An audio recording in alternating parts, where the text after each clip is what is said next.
There's only one thing to talk about today. That's the terrible conditions that were exposed on ITV last night. The situation in Grenfell, covered by Channel 4, and the Sunday Times expose of the finances of supporting people. How do we get back from this? That's the challenge. How do we change? Don't go looking for outside help. Inspection is never coming back. You saw Robert Jenrick last night. As long as he can blame socialist councils for conditions and castigate highly paid housing association bosses, nothing is going to change. Why spend all that money on regulation when you have already identified the fall guys? We've got the scapegoats, so nothing will change from the perspective of government. What have we got to do differently? Well, first of all, we've got to improve our attitude. I know lots of excellent people who work in housing, including in those organisations mentioned last night, and I'm not walking away from them at all. But what went wrong? Did they not get their message across to the staff? Because staff definitely knew what was going wrong in all of those properties.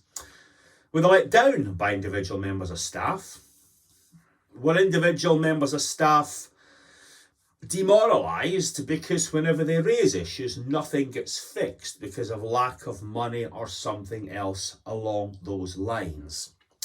Possibly, a lot of organisations are distracted. They're under pressure to produce highfalutin strategies.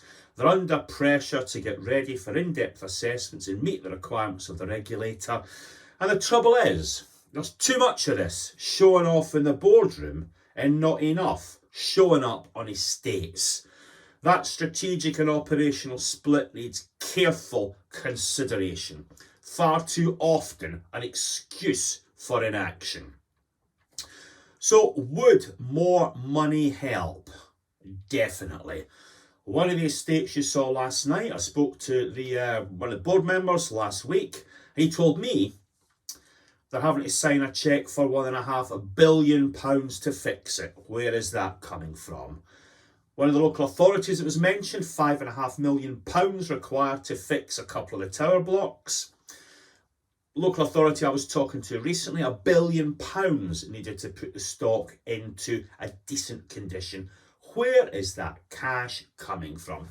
Very often I write reports where the conclusion is lots of councils won't meet any reasonable inspection standard because they just lack the money to do so. So we absolutely have to look to ourselves to improve the attitude.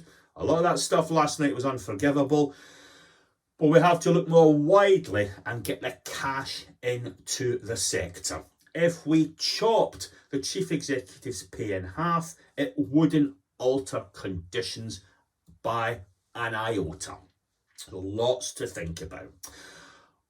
And we can spend money badly. That was the whole point of the Channel 4 documentary on Grenfell. And by the way, did you notice how dignified those residents were at Grenfell in the meetings that were filmed? And I felt the same with the residents that Daniel and Sophie covered in ITV.